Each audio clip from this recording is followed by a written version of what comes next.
2018년도에 노벨 의학상을 받은 게 바로 생체 시계를 만들었던 3명이 시계 유전자를 발견했고, 이런 시계 유전자들이 어떤 일을 하냐면 그 시계 유전자가 어느 일정 시간 되면 시계 단백질을 만들어내요. 이렇게 많이 만들다가 적게 만들다 안 만드는데 요 걸리는 시간이 사람을 해봤더니 24.3시간, 24.2시간인 거죠. 빛이 들어오고 우리가 음식을 먹고 낮에 정해진 시간에 출근하고 움직이고 낮에 아무래도 어쨌든 간에 뇌를 쓰고 움직이고 있으면 움직임이 계속 생체 시계를 또 자극하고, 그거보다 더 강력한 자극은 빛이고, 빛을 통해서 생체 시계를 계속 자극을 줘요. 문제는 우리 몸에 말초 시계가 장기별로 있어요. 그래서 생체 시계를 마스터 클럭이라고 얘기하고, 모든 장기에 있는 시계를 연결해줘요. 얘가 액티베이션 되면 말초 시계도 응고시키고, 얘가 억제되면 말초 시계도 억제시켜서, 얘가 켜졌을 때는 우리가 각성할 때 깨어있을 때고, 얘가 꺼졌을 때 우리가 잘 때인 거니까 잘 때 맞춰서 몸이 쉬게 하고 깨울 때 맞춰서 몸이 액티베이션 되도록 하는 이 생체 시계가 단순히 작업되는 것이 아니라 각성도도 조절해요. 민첩성도 조절해요. 우리 몸의 컨디션도 조절해요. 우리 몸의 감정도 조절합니다.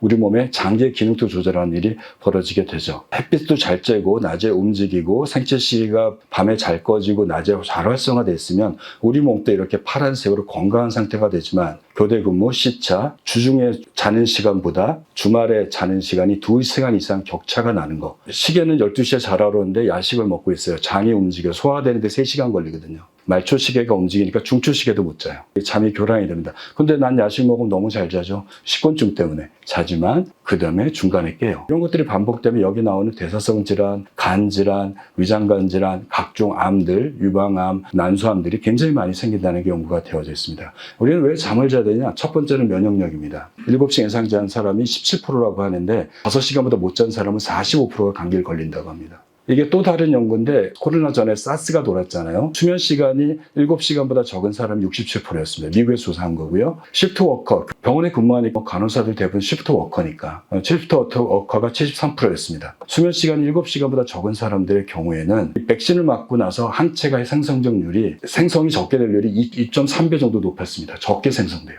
잠을 적게 되니까.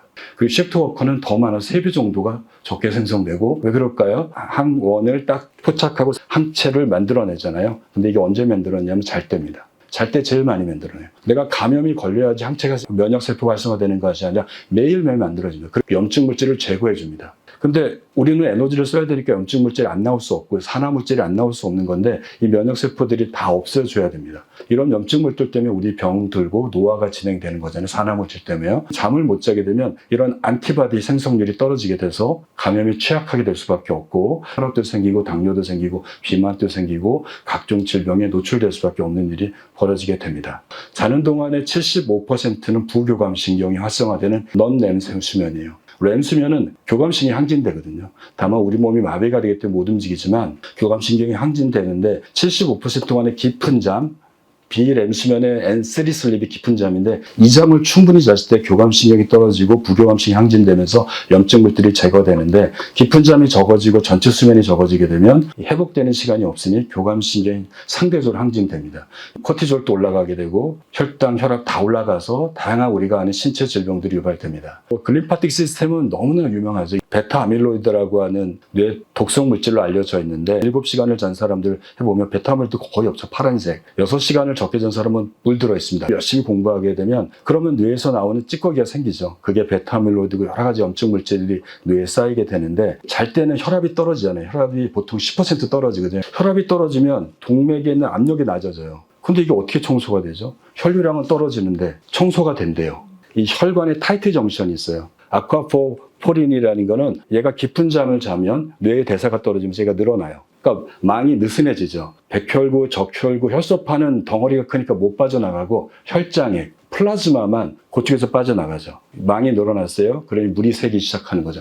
혈압이 낮아도 새기 시작합니다. 우리는 뇌가 청소가 되는 거죠. 근데 깊은 잠을 못 자면 아쿠아포린 타이트 정션이 느슨해지는 게 잘 안 돼요. 안 늘어지니까 염증 물질은 계속 남는 거죠. 그래서 우리 뇌를 보호하는 것도 우리가 잘 자야 되고, 단순히 자는 것이 아니라 깊은 잠을 자야 되고, 졸리면 자는 것이 아니라 나의 일주일에 맞춰서 자는 게 중요하다는 겁니다. 또 감정 조절도 중요합니다. 억울하고 화났던 것들이 자면서 프리프론탈에서 이니비션이 돼서 지워져야 돼요. 근데 잠을 못 자면 나쁜 기억이 남아요. 더군다나 바로 해마가 있으니까 해마와 기억이 커넥션이 돼버리면 그건 평생 갑니다. 비만 또 문제입니다. 렙틴과 그렐린으로 설명합니다. 렙틴은 우리 몸의 지방에서 나와요. 뱃속에 있고 팔에 있는 지방 덩어리에서 나오는 호르몬입니다. 식욕 억제 호르몬입니다. 포만 호르몬이에요.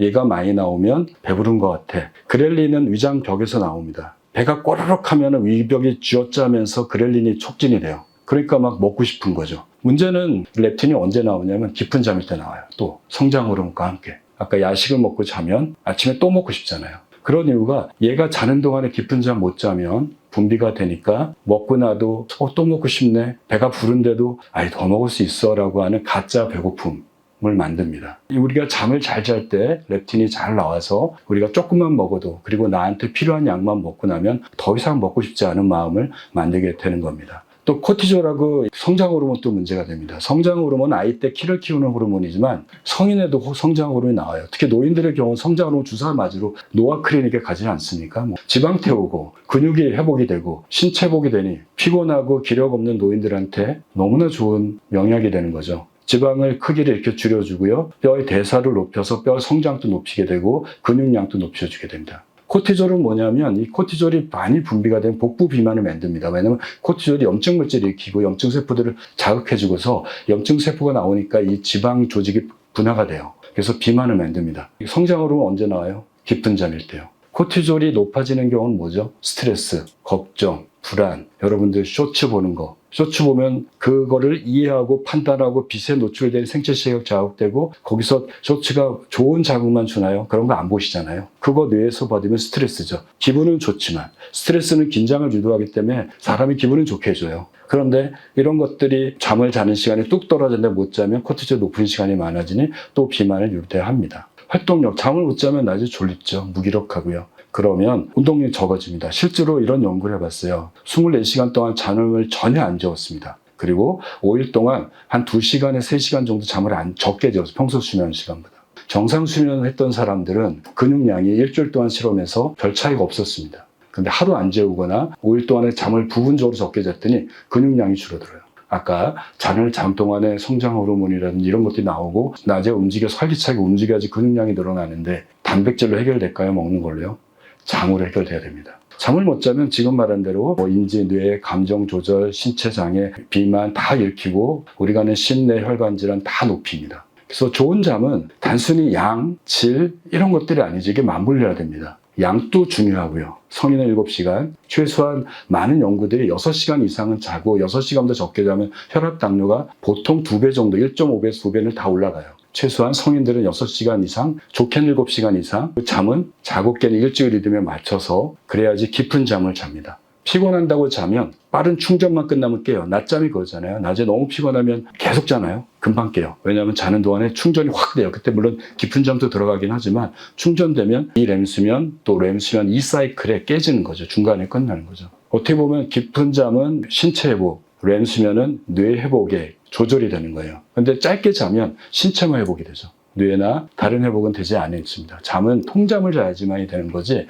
쪽잠을 자는 거는 배고플 때 라면 하나 끓여 먹는 거하고 똑같은 결과를 초래합니다. 생각보다 쉽지 않아요. 왜냐하면 전체 성인의 약 20, 30%가 잠을 못 잡니다.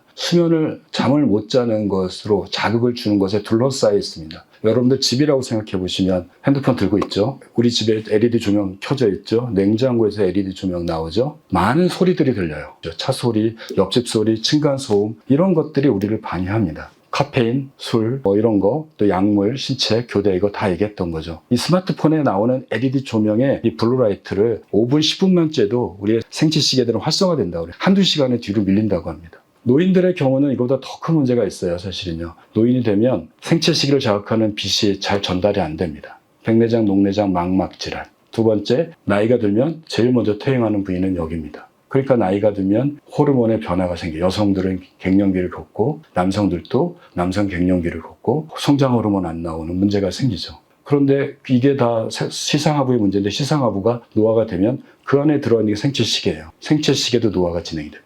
정상적인 노인이 젊었을 때 비해서 한 생체 시계가 나이가 들면 한 20% 작아져요. 나이가 들면 더 작아지고요. 두 번째는 멜라토닌 만드는 송가체도 노화가 진행되니까 멜라토닌의 양도 적어집니다.